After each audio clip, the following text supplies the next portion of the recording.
Gloria a Dios. Miremos por favor en el Evangelio según San Juan en el capítulo 17. Vamos a leer los versos 24 y 25. Dice: Padre, aquellos que me has dado, quiero que donde yo esté, también ellos estén conmigo, para que vean mi gloria que me has dado, pues me has amado desde antes de la fundación del mundo. Padre justo, el mundo no te ha conocido, pero yo te he conocido, y estos han conocido que tú me enviaste. Te damos gracias, Señor Jesús. En esta mañana estamos ante tu presencia, estamos exaltando y glorificando tu nombre. Te pedimos que nos hables por medio de esta palabra, que traigas edificación a través de la fe en el nombre de Jesús.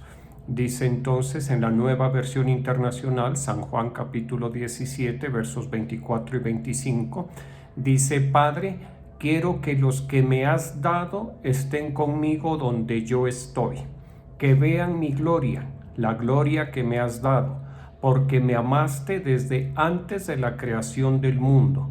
Padre justo, aunque el mundo no te conoce, yo sí te conozco, y estos reconocen que tú me enviaste.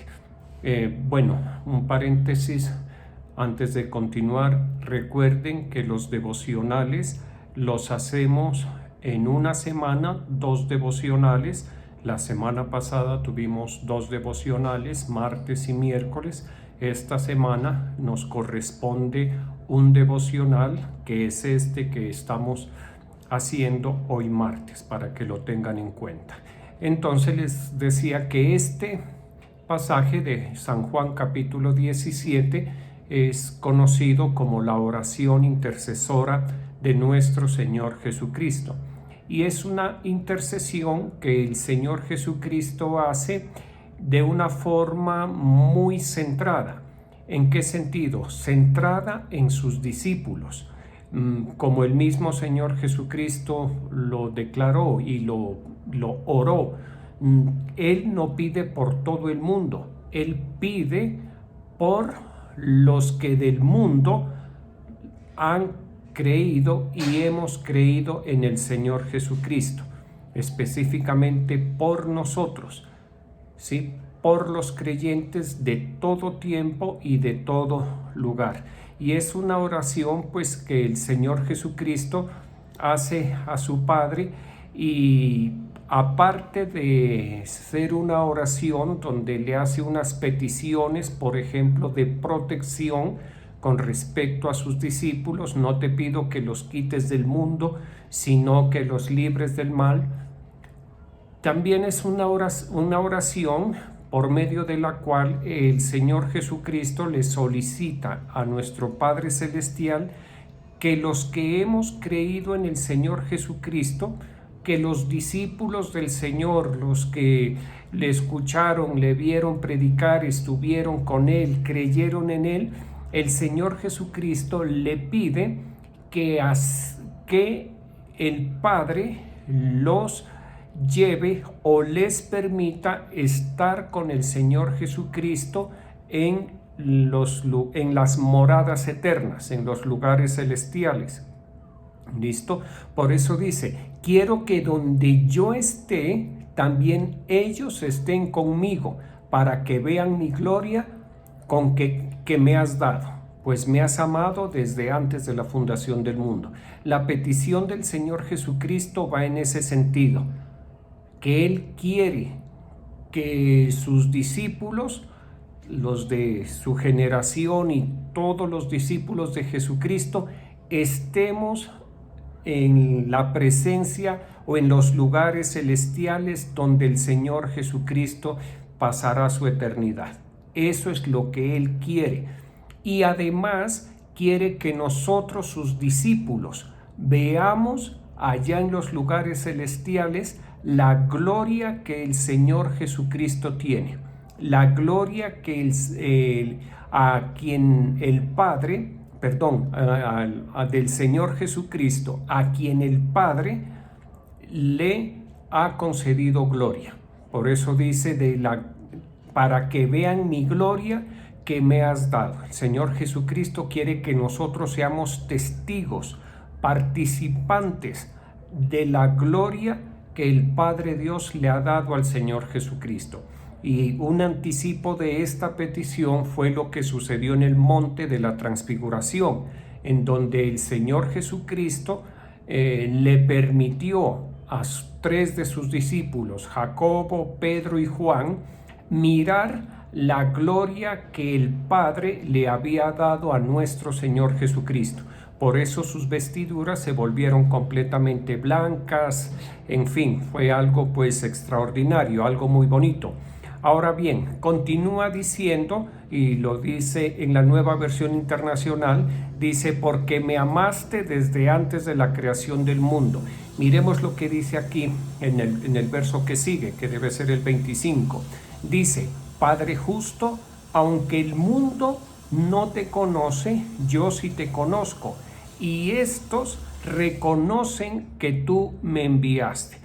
Mire que el Señor aquí le está diciendo al Padre, le está afirmando al Padre que los discípulos que el Padre le permitió tener al Señor Jesucristo, ellos sí lo reconocen como el Hijo de Dios. Por eso dice, y estos reconocen que tú me enviaste. Y ese tema del reconocimiento de Dios por medio de la fe, nosotros lo hemos trabajado bastante, ¿sí? Y algo que en lo cual debemos perseverar, esforzarnos, focalizar nuestra fe es en el reconocimiento del Señor Jesucristo como el Hijo de Dios, como el Cordero de Dios que quita el pecado del mundo, como el Mesías Salvador. Siempre en nosotros debe estar ese reconocimiento. Ahora bien, ese reconocimiento que nosotros hacemos de la condición, de la posición, de la dignidad del Señor Jesucristo, de la veracidad, de la legitimidad del Señor Jesucristo, pues a nosotros por supuesto nos conviene muchísimo. ¿Por qué nos conviene? Porque quedamos dentro de aquellos por quienes el Señor Jesucristo ora al Padre, pidiéndole que donde el Señor Jesucristo va a pasar su eternidad, estemos nosotros los que lo reconocemos.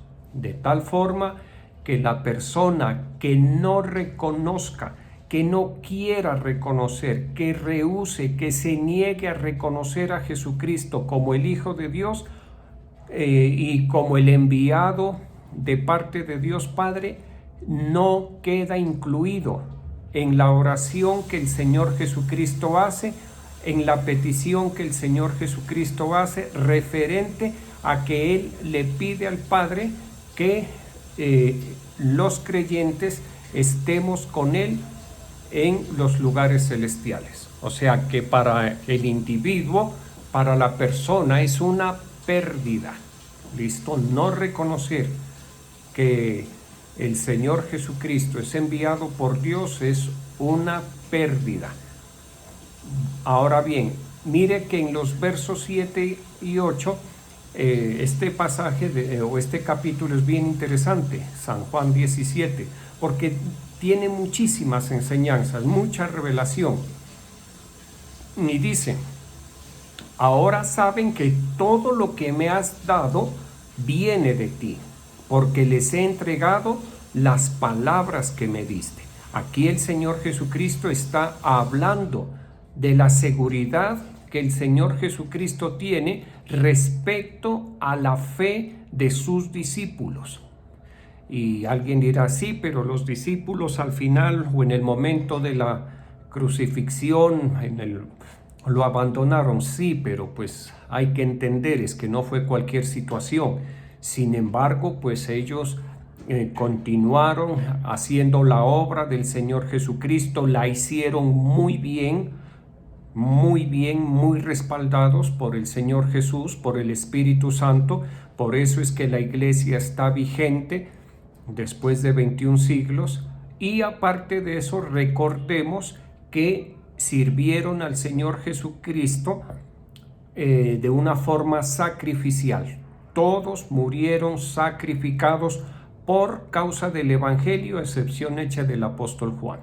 ¿Listo? Dice entonces, dice, ahora saben que lo que me has dado viene de ti, porque les he entregado las palabras que me diste, y ellos aceptaron.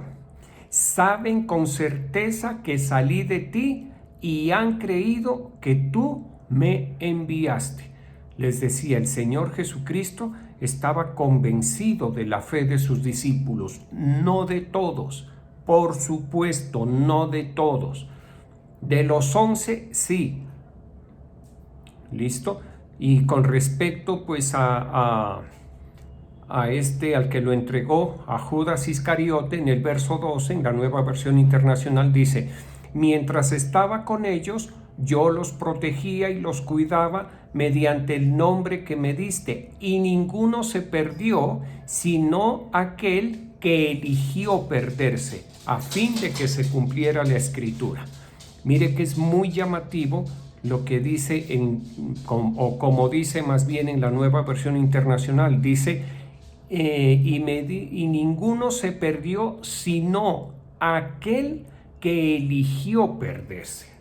Mire que lo de Judas Iscariote, pues no fue un error involuntario. Uno no puede decir, no, Judas Iscariote, pobrecito, fue engañado, Satanás se metió en Judas Iscariote, pero él nada que ver. No, todo que ver.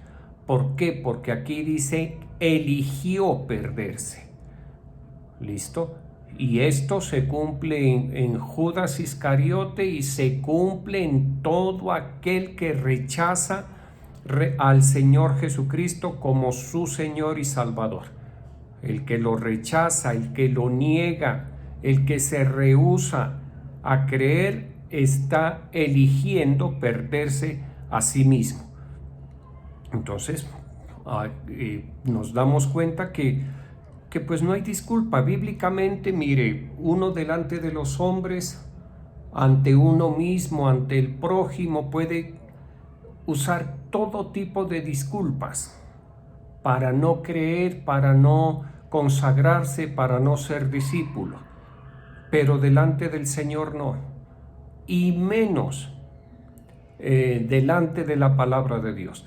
Incluso en el Evangelio según San Juan, capítulo 3, dice que el Señor Jesucristo dijo, yo no los juzgo, yo no he venido a juzgar al mundo, yo fue a salvarlo.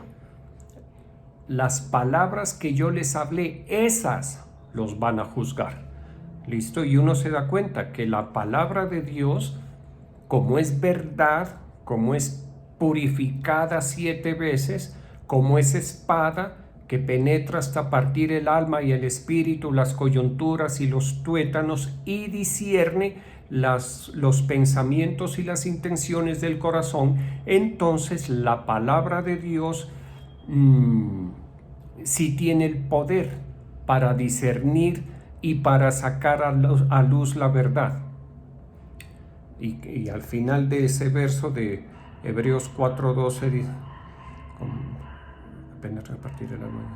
y no hay cosa creada que no sea manifestada en su presencia. Antes todas las cosas están desnudas delante de aquel a quien tenemos que dar cuenta. Delante de la palabra de Dios no hay disculpas. Miremos lo que dice en el Evangelio según San Juan, capítulo 15, versos 21 y 24. Dice, los tratarán así por causa de mi nombre, porque no conocen al que me envió. Si yo no hubiera venido ni les hubiera hablado, no serían culpables de pecado. Pero ahora no tienen excusa por su pecado. El que me aborrece a mí, también aborrece a mi Padre. Si yo no hubiera hecho entre ellos las obras que ningún otro antes ha realizado, no serían culpables de pecado. Pero ahora las han visto y sin embargo a mí y a mi Padre nos han aborrecido. Mire este verso de aquí, San Juan capítulo 15, lo tremendo.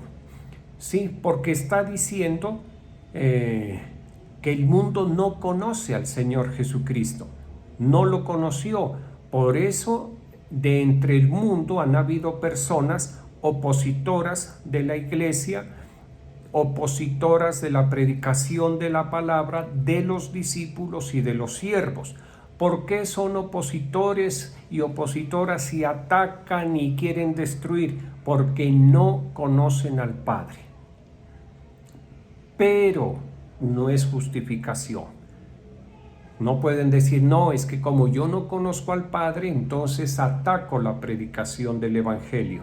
Es que como yo no conozco al Padre Dios, entonces me opongo a que se haga la obra de Dios.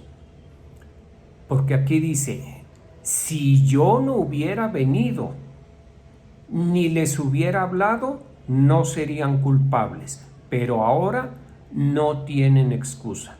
El punto es que el Señor Jesucristo vino, el Hijo de Dios, el Dios encarnado, el Dios hecho hombre, vino, predicó, habló y las personas eligieron no creer. ¿Listo? Si el Señor Jesucristo no hubiera venido y no hubiera hablado, diferente, la excusa era válida. Pero el Señor Jesucristo ya vino, ya predicó, ya habló, ya enseñó. Durante 3 años, casi de noche y de día, estuvo en esa función. ¿Listo? Y la gente elige no creer. Entonces, como eligen no creer, también deben saber que no tienen excusa por el pecado. Dice y continúa diciendo, el que me aborrece a mí, también aborrece a mi Padre. Si yo no hubiera hecho entre ellos las obras que ningún otro antes ha realizado, no serían culpables de pecado. Pero ahora las han visto y sin embargo a mí y a mi Padre nos han aborrecido.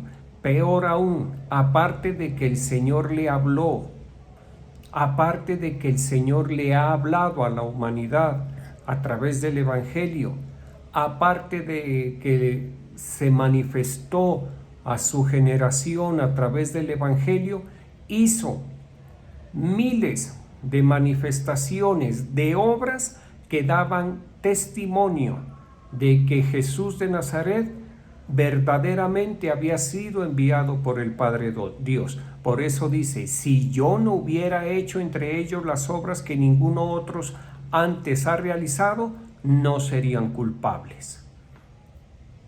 Pero como hizo todas esas señales que permitían al más sencillo de los sencillos reconocer que Jesús de Nazaret había venido al mundo y que había sido enviado por el Padre Dios.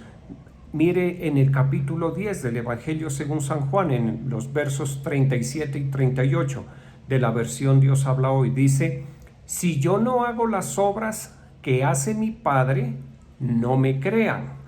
Pero si hago las obras que hace mi Padre, aunque no me crean a mí, crean en las obras que hago, para que sepan de una vez por todas que el Padre está en mí y que yo estoy en el Padre. Las obras que el Señor Jesucristo hizo de todo tipo, las hizo porque el Padre Dios estaba en el Señor Jesús. Y esto lo reconocieron, por una parte, las personas que se beneficiaron de esas obras que el Señor Jesucristo hizo. Y por otra parte, aún uno de los altos dignatarios de entre los fariseos, llamado Nicodemo, y en general todos los fariseos reconocían que Jesús de Nazaret había venido de Dios, porque nadie podía hacer las obras que Jesús hizo a menos que Dios esté con él. Eso se lo confesó, se lo declaró Nicodemo claritico al Señor Jesús. Y miremos lo que dice en el Evangelio según San Juan, capítulo 9, versos 30 al 33. Dice, respondió el hombre y les dijo, Pues esto es lo maravilloso, que vosotros no sepáis de dónde ha salido, y a mí me abrió los ojos. Y sabemos que Dios no oye a los pecadores, pero si alguno es temeroso de Dios y hace su voluntad, a ese oye. Nunca se ha oído decir que alguien abriera los ojos de uno que nació ciego. Si éste no viniera de Dios, nada podría ser. Les decía que reconocieron que Jesús de Nazaret había venido de parte de Dios los más encumbrados de los fariseos, como Nicodemo, y entre el pueblo, pues las personas más sencillas, como este hombre, como el ciego Bartimeo, a quien el Señor Jesucristo le permitió recobrar la vista. Y él hace una reflexión muy sencilla, pero absolutamente verdadera. ¿Por qué? Porque tiene los elementos para hacer esa reflexión y llegar a esa conclusión. Los elementos están ahí delante de él. No tiene que ir a buscar razones, ni justificaciones, ni argumentos. Él hace un razonamiento muy sencillo. Nunca se ha oído decir que alguien abriera los ojos a uno que nació ciego. Si éste no viniera de Dios, nada podría ser. Y recordemos que este hombre nació ciego. Así lo reconocieron sus propios padres. Reconocieron que era su hijo y reconocieron que había nacido ciego. ¿Sí? ¿Qué hicieron los que no reconocieron al Señor Jesús? Expulsaron a este hombre, a Bartimeo, lo expulsaron de la sinagoga. Imagínense. Así es el corazón de duro. Esa es la naturaleza de los seres humanos. Así somos los seres humanos. ¿Qué puede ver uno en el comportamiento de estos seres humanos que en el caso de Bartimeo lo expulsaron de la sinagoga? ¿Cuál era la razón? ¿Cuál era la justificación de expulsar a Bartimeo de la sinagoga? Que porque recibió la vista. ¿Dónde estaba el delito, la falta contra la ley de Moisés? Ninguna. Sin embargo, a partir de la maldad que habitaba en el corazón de estos fariseos, de estos hipócritas, porque el fariseo es hipócrita, es un actor espiritual, o guiados por la maldad de estos hipócritas, actores espirituales, echaron a Nicodemo de la sinagoga. Y eso pues sí es delicado, no tenía por qué suceder, pero no es el único caso. Recordemos que a Lázaro, el hermano de Marta y María, si está bien, ¿no? Lázaro, a quien el Señor Jesucristo resucitó, también lo querían matar. ¿Por qué? Porque una señal evidente, manifiesta, extraordinariamente poderosa, retumbante, había hecho el Señor Jesucristo. Retumbaba que había resucitado a Lázaro, quien llevaba 4 días muerto, que ya estaba descompuesto. Eso atrajo la atención e hizo que muchos se convirtieran al Señor Jesucristo. ¿Y qué hicieron los fariseos? Hipócritas, actores espirituales, ¿qué hicieron?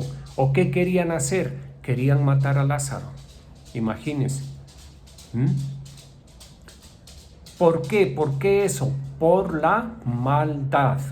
¿Listo? Y eso hace unos 3 meses tal vez también lo tocamos. ¿Por qué los seres humanos pecamos? Los creyentes y las creyentes, ¿por qué pecamos? Por la maldad que habita en nuestro corazón. Y uno dirá, pero pues yo soy creyente y no soy tan malo. No, usted no es tan malo. A sus ojos, obviamente. Pero, entre comillas, lo que voy a decir, con ese pitico de maldad que hay dentro de nosotros, cometemos muchísimos pecados. Entre comillas, porque a veces no es un poquito de maldad, hay bastante maldad en nosotros. Y la maldad que habita en nosotros es lo que nos lleva a cometer pecados. Y la maldad que había en los fariseos cuando expulsaron a Bartimeo de la sinagoga es la misma maldad que había en ellos cuando pretendían matar a Lázaro porque fue resucitado por el Señor Jesucristo. ¡Qué terrible! El Señor Jesucristo lo resucita, lo devuelve de entre los muertos y estos fariseos lo querían matar. Y aquí hay una enseñanza bien tremenda, y es que muchas personas podemos tener un fruto en la fe. Podemos haber generado algo a través de la práctica de nuestra fe, y los que no tienen fe y tienen alguna relación con nosotros van a querer dañar ese fruto de fe. Por eso es que cuando una persona lleva fruto, los enemigos pululan y los que se rasgan las vestiduras abundan. ¿Listo? Así como en el caso del Señor Jesús. Les decía, esto es la presentación de la maldad. ¿Listo? Pero algo que hay que tener en cuenta, como dice aquí, es que así como el Señor Jesucristo se manifestó a su generación, asimismo el Señor Jesucristo no ha dejado de manifestarse. Alguien dirá, pero hubo una época en el oscurantismo en que no se manifestaba así. Listo, sí, ahora se está manifestando. ¿Por qué no creemos? ¿Por qué no nos entregamos de veras, de corazón al Señor Jesús? Si ahora se está manifestando, si reconocemos que ahora se está manifestando, pues no hay tiempo que perder. Entreguémonos al Señor Jesús. Esforcémonos por agradarle. Exhibamos nuestra fe delante del Señor Jesús. Mostrémosle. Le voy a poner un ejemplo para que entendamos esto de exhibir la fe. Haga de cuenta que una madre de familia o un padre de familia le regala a uno de sus hijos un instrumento de música, por ejemplo, un clarinete. Ya el muchacho, la muchacha recibe el clarinete, el papá le patrocina o la mamá le patrocinan el estudio, el profesor, y va a llegar un momento en donde el papá o la mamá pues van a querer escuchar qué hizo con el instrumento, qué ha logrado. Y muy seguramente, si el muchacho es entendido, juicioso, se va a disponer y los va a llamar: madre, padre, vengan, hermano, tío, abuelo, vengan, escuchen. Así sea algo incipiente en la ejecución, o pueda ser que ya toque, que haya alcanzado algún nivel en la ejecución del clarinete o del instrumento que sea. En ocasiones hay recitales, invitan: vea, hay un recital en tal teatro, venga. ¿Qué va a mostrar? ¿Qué va a lucir? Pues lo que recibió, que el don, la dádiva que recibió de parte de quien sea, de mamá, papá, de un tío, padrino, etcétera, no fue en vano. Que se ejercitó, que le sacó fruto a lo que recibió, y no fue una pérdida haberle entregado ese instrumento musical. sino que le ha sacado fruto y se ha divertido y se ha esforzado y agrada escucharlo tocar o ejecutar el instrumento. Así mismo es con la fe. Y hay muchachos pues que se lucen y tocan muy bien y exceden cualquier expectativa. Así es, el Señor espera lo mismo con nosotros. Nos da el don de la fe. Él dirá, voy a ver qué hacen con la fe. Yo quiero, después de haberles dado fe, llamarlos y que ellos me presenten lo que han hecho con la fe. Que luzcan la fe que les he dado. Que se luzcan con la fe. A veces hay jóvenes que son virtuosos y dan unos conciertos, recitales y ejecutan los instrumentos con una facilidad, una habilidad, una precisión, una belleza pues que sorprende. ¿Y qué sucede con los padres? Que se alegran, se complacen de ver a su hija, a su hijo ejecutando ese instrumento y dicen, valió la pena, qué bueno haberle dado ese instrumento, qué alegría. Así es con el Señor. Recibimos el don de la fe, pues algún día el Señor nos va a pedir cuentas y ojalá cuando nos pida cuenta nos podamos lucir, exhibir nuestra fe, exhibir y ojalá recibir aplausos de esa multitud de testigos que se menciona en el libro de Hebreos. ¿De acuerdo? Entonces a esto hay que ponerle bastante atención. Vamos a orar. Te damos gracias, Señor. Estamos delante de ti en esta mañana. Yo coloco los tributos de tus hijos y de tus hijas, Señor. Te pido que les bendigas, les multipliques, les prosperes rica y abundantemente, Señor. Gracias por tu palabra, Señor. Gracias por el Evangelio. Gracias por la fe que tú nos has regalado. Gracias por esa medida de fe que tú has impartido en cada uno de nosotros, la fe con la cual nos has privilegiado, Señor. Yo oro por cada uno de tus hijos y de tus hijas. Te pido que les ayudes, que les bendigas, que les multipliques, que les prosperes en todo, Señor. Como lo veíamos el día domingo, que ellos sean prosperados en todo y aún sean prosperados sus espíritus, Señor. Oramos por las familias de la iglesia Genesaret y Torrefuerte para que tú cuides especialmente cada familia, Señor. Oramos de igual manera por nuestros apóstoles, Álvaro, Ruth, cada uno de sus hijos, los pastores de todo este ministerio, el liderazgo. Guárdalo, presérvalo, Señor. Ayúdanos a cada uno de nosotros. Oramos por la paz de tu pueblo amado, por Jerusalén, para que tú guardes, para que tú cuides, para que tú prosperes a tu pueblo, Señor. Libra a Jerusalén de todos sus enemigos, de todos aquellos que buscan su mal, que quieren hacerle daño, que han amenazado, que han vociferado, que van a raer, que van a destruir, aniquilar, a borrar de la tierra Jerusalén.